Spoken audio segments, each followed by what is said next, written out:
జై కార్మిక, జై జై కార్మిక.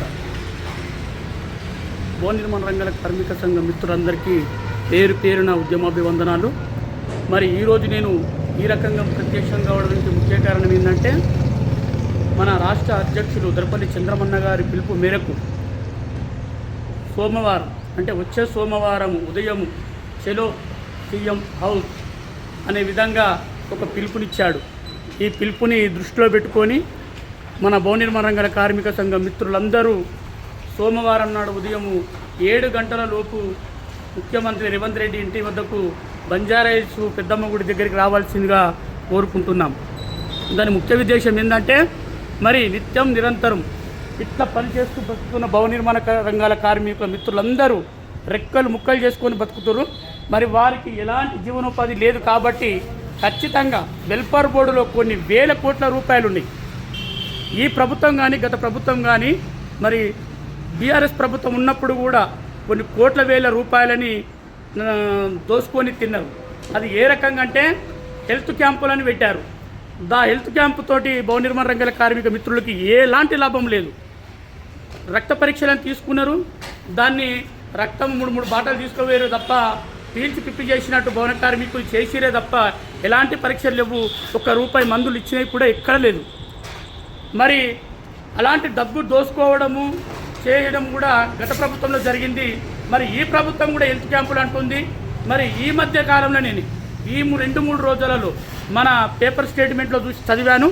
దాంట్లో ఏముందంటే, చనిపోయిన కార్మికునికి 6 లక్షల రూపాయలు ఇస్తామని, పూర్తి స్థాయిలో అంగవైక్యం కలిగిన వారికి 5 లక్షల రూపాయలు ఇస్తామని, పెళ్లి చేసిన భవన కార్మికుల పిల్లలకు 30,000 రూపాయలు, ప్రస్తుత సమయంలో 30,000 రూపాయలు ఇస్తామని చెప్తుంది. మరి ప్రభుత్వంలో ఆల్రెడీ ఇంప్లిమెంట్ అవుతుంది, ఇది జరుగుతుంది. మీరు వేసింది ఏం లేదు కదా.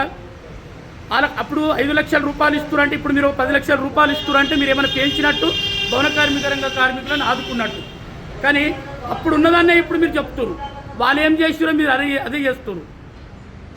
వాళ్ళు ఆ సమయంలో బెడ్రూములు కట్టించారు, డబల్ బెడ్రూమ్లు అంతా తీసుకొచ్చారు. ఈరోజు ఈ దేశం ఇంత చక్కగా ఇంత అద్భుతంగా రూపొందిందంటే కేవలం భవన నిర్మాణ రంగాల కార్మికులు. ఎంతో అద్భుతమైన ఇల్లు కట్టారు. కట్టిన భవన నిర్మాణ రంగాల కార్మికునికి ఇల్లు లేకుండా పోయింది. మరి అలాంటి కార్మికులకు డబల్ బెడ్రూములు ఇవ్వరనండి కూడా ఆ రోజు ఉన్న ముఖ్యమంత్రి కేసీఆర్కు చెప్పినాం, మంత్రులకు చెప్పినాం, ఎమ్మెల్యేలకు చెప్పినాం, వార్డు నెంబర్ల దాకా చెప్పుకుంటూ పోయినాం. మరి కేవలం భవన నిర్మాణ రంగాల కార్మికులకు కేటాయించకుండా ఎవరెవరికో ఇచ్చారు. మరి భవన నిర్మాణ రంగ కార్మికునికి ఎందుకు ఇస్తలేరు? మేము ఇవ్వాలనే కదా డిమాండ్ చేసినాం. అప్పుడు ఇవ్వలేరు, ఇప్పుడు ఇస్తలేరు. ఇప్పుడు ఏ రకంగా ఇస్తలేరు అంటే, ఇప్పుడు ఇందిరమ్మ ఇల్లు అని చెప్పారు. మరి కనీసం ఈ ప్రభుత్వం అయినా ముఖ్యంగా భవన నిర్మాణ రంగాల కార్మికులు, గూళ్ళు లేని కార్మికులకు గూళ్ళు ఇచ్చే విధంగా, అంటే అట్లా ఎంక్వైరీ చేసి ఎంతమందికి ఇల్లు లేవు. భవన నిర్మాణ రంగాల కార్మికులకి మీరు స్వార్థంగా నిస్వార్థంగా అయితే పనిచేస్తుంటే, మీకు చిత్తశుద్ధి ఉంటే భవన కార్మికుల మీద ఈ ప్రభుత్వము రేవంత్ రెడ్డి ప్రభుత్వం ఖచ్చితంగా భవన నిర్మాణ రంగాల కార్మికునికి ఇందిరమ్మల ఇల్లు ఇస్తేనే మీరు నిజమైన నాయకులు అనేది మేము నమ్ముతాం. అయ్యా ముఖ్యమంత్రి రేవంత్ రెడ్డి గారు, గతంలో మీరు పీసీసీ ఉన్నప్పుడు మేము మీకు హామీ ఇచ్చినాము, స్టేట్ వైజ్గా తెలంగాణ రాష్ట్రంలో భవన నిర్మాణ రంగాల కార్మికులని కాపాడితే మీకు ఖచ్చితంగా ఓట్లు వేసి మీ ప్రభుత్వాన్ని నిలబెట్టే దిశగా మేము ముందుండి ఓట్లు వేపిస్తామని మాట ఇచ్చినాము.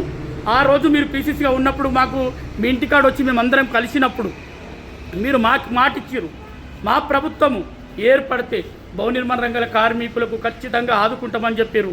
చనిపోయిన కార్మికునికి 10 లక్షల రూపాయలు ఎక్స్గ్రేషన్ ఇస్తానని మీరే మాట ఇచ్చారు. మరి ప్రభుత్వం ఏర్పడి 18 నెలలు అవుతున్నా ఇప్పటివరకు మీ ప్రభుత్వం ఏమి చేయలేకపోయింది. ఏ కార్మికుని ఆదుకోకుండా పోయింది.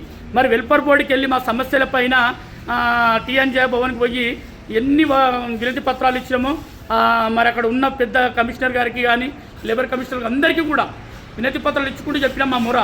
అయ్యా ఎక్కడ వేసిన గొంగడి అక్కడే అన్నట్టు, ఎక్కడ ఉన్నాయి అక్కడనే ఉన్నాయి.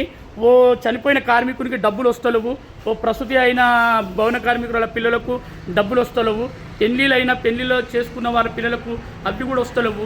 అలాంటి చాలా క్రైమ్స్ ఉన్నాయి. ఇవి కూడా మీరు కరెక్ట్ సమయంలో నెరవేర్చలేరని ఆడికి ఒక 100 సార్లు పోయి లేబర్ కమిషనర్ గారికి వినతి పత్రాలు ఇచ్చినాం. వారితో కూర్చొని మాట్లాడినాము. ఆ సమస్యలను తొందరగా తీరుస్తామని చెప్పారు. ఇప్పటి వరకు కూడా జరుగుతలేదు.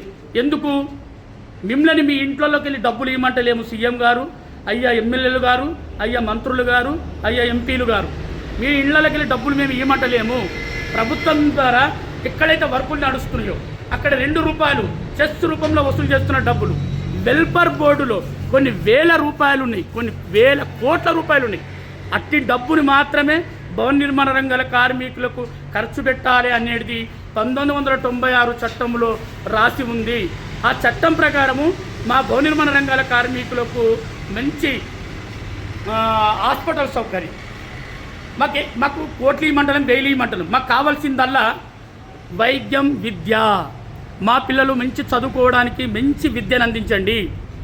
ఒక సరైన ఆలోచన చేసి భవన నిర్మాణ రంగాల కార్మికుల పిల్లలకు మాత్రమే ఇగో ఈ రకంగా చేస్తున్నాం అనేది ప్రత్యేకంగా చట్టం తీసుకొచ్చి మా పిల్లలు మంచి పై చదువులు చదవడానికి. మాకు నిత్యం నిరంతరము ఇట్లా దుమ్ము ధూళిలలో సిమెంట్లలో పనిచేస్తుంటే క్యాన్సర్ వాదులు వచ్చి బొక్కలు అరిగిపోయి అట్లాంటి చాలా ప్రాబ్లమ్స్ ఉన్నాయి మా దగ్గర. మరి మాకు ఆదుకునే నాదుడు ఎవ్వరు లేరు. కాబట్టి వైద్యం అందించాలనేది కోరుతున్నాం. ఈఎస్ఐ హాస్పిటల్ సౌకర్యాలు ఇప్పించమంటేనేమో ఇప్పించడానికి రాదు. ఓ బీడీలు చేసేవాళ్ళు, ఓ సిగరెట్ చేసే వాళ్ళకు, అట్లాంటి కార్మికులకు మాత్రమేమో ఈఎస్ఐ హాస్పిటల్ సౌకర్యాలు ఉంటాయి.